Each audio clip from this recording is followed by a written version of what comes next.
Olá, povo de Deus. Eu peço a você encarecidamente que inscreva-se em nosso canal, faça o seu comentário, deixe o seu like e compartilhe com seus amigos para que essa mensagem alcance mais pessoas.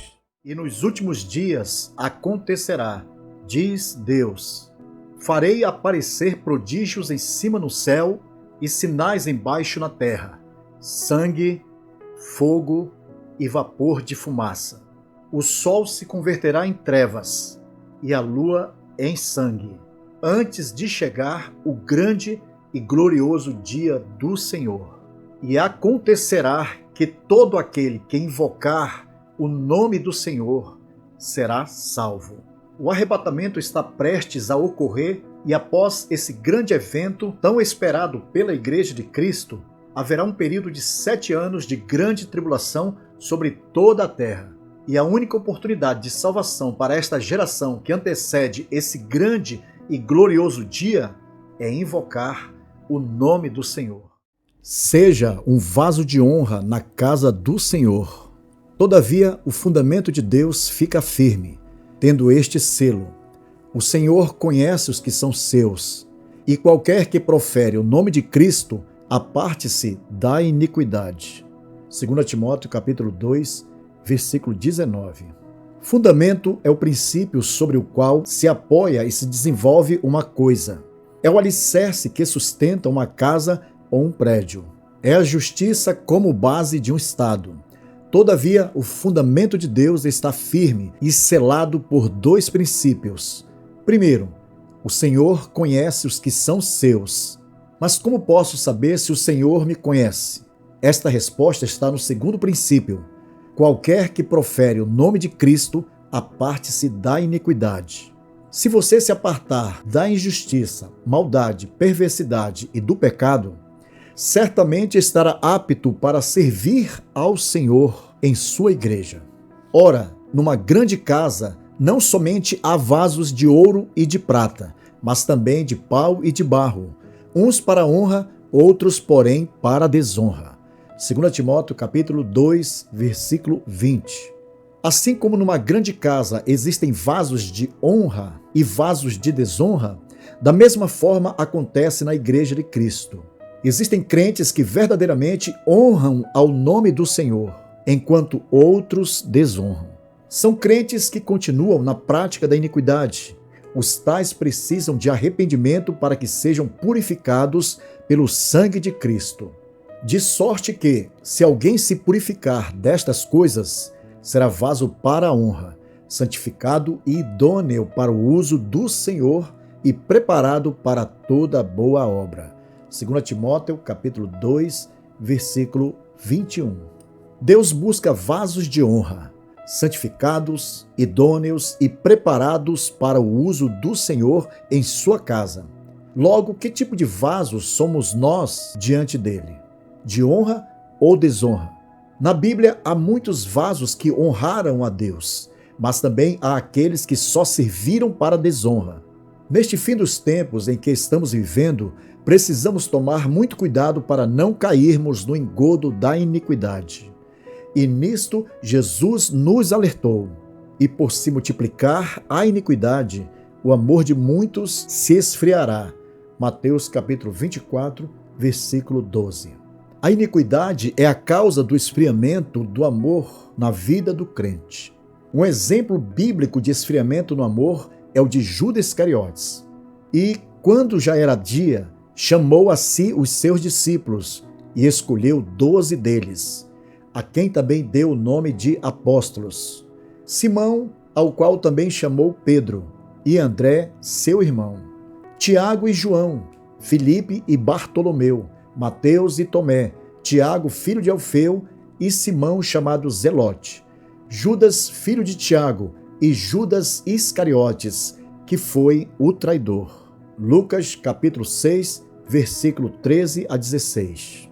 Judas Iscariotes poderia se tornar um grande vaso de honra. Ele recebeu a salvação em Cristo Jesus, tornou-se um discípulo de confiança de nosso Senhor e era candidato ao ministério apostólico. Mas ele permitiu que a iniquidade entrasse em seu coração, originando assim a desonra e vários outros pecados em sua vida espiritual. Judas Iscariotes demonstrava uma aparência de piedade, mas suas atitudes iníquas revelavam o seu verdadeiro caráter.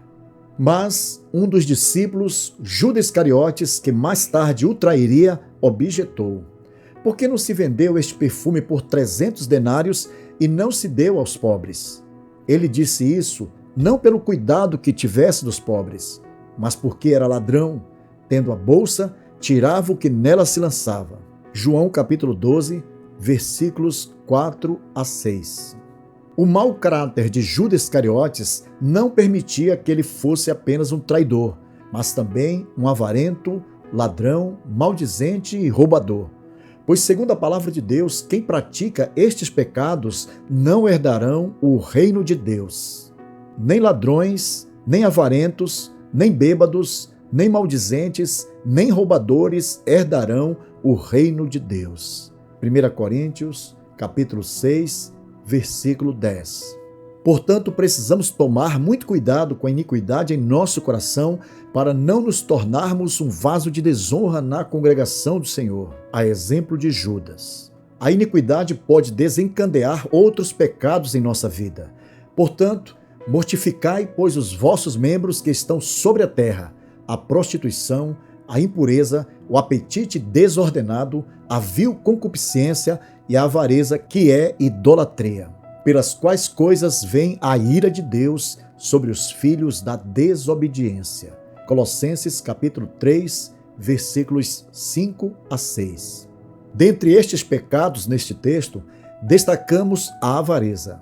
Avareza significa apego demasiado e sórdido ao dinheiro, desejo imoderado de adquirir e acumular riquezas, mesquinhez e sovinice. Judas Iscariotes se tornou um discípulo do Senhor, mas como um vaso de desonra esfriado no amor pela iniquidade, permitiu em sua vida o pecado da avareza, que também é idolatria.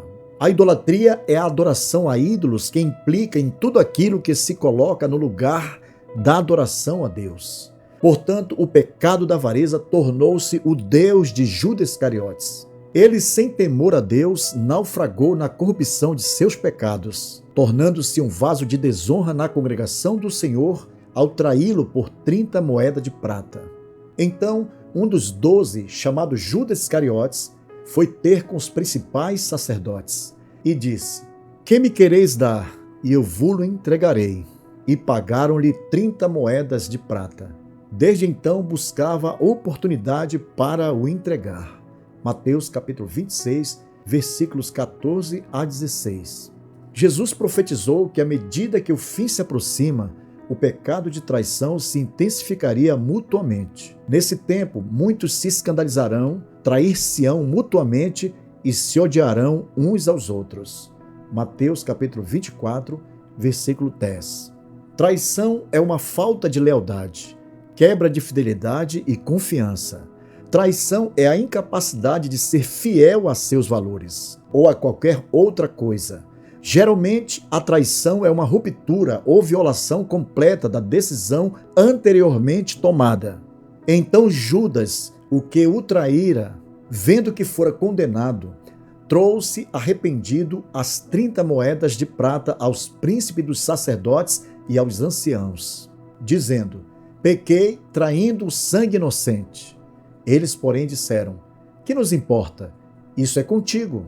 E ele, atirando para o templo as moedas de prata, retirou-se e foi-se enforcar. Mateus capítulo 27, versículos 3 a 5. Como vaso de desonra, Judas Iscariotes não se arrependeu de seus pecados. Portanto, recebeu o justo juízo sobre si. Ora, este adquiriu um campo com a recompensa da iniquidade, e precipitando-se, rompeu-se pelo meio, e todas as suas entranhas se derramaram. Atos capítulo 1, versículo 8. Se o vaso da desonra não se arrepender verdadeiramente de seus pecados, seu fim, infelizmente, será muito triste. Então, queridos, se porventura você está nesta condição de desonra, saiba que Jesus pagou um alto preço por você e quer restaurá-lo para que seja um vaso de honra. Porém, em arrependimento, você precisa descer à casa do oleiro para ser restaurado. A palavra do Senhor que veio a Jeremias, dizendo: levanta-te e desce à casa do oleiro, e lá te farei ouvir as minhas palavras. Desci à casa do oleiro, e eis que ele estava fazendo a sua obra sobre as rodas. Como o vaso que ele fazia de barro se quebrou na mão do oleiro, tornou a fazer dele outro vaso, conforme o que pareceu bem aos seus olhos fazer. Jeremias capítulo 18, versículos de 1 a 4. Portanto, ouça as palavras do Senhor. Arrependa de seus pecados, pois como oleiro, Jesus quer perdoá-lo e restaurá-lo. Assim você se tornará novamente um vaso de honra na casa do Senhor. Que Deus em Cristo Jesus abençoe a todos. Amém. Bem, queridos, agradecemos a todos que participaram desta live. Que Deus em Cristo Jesus abençoe você e a sua família.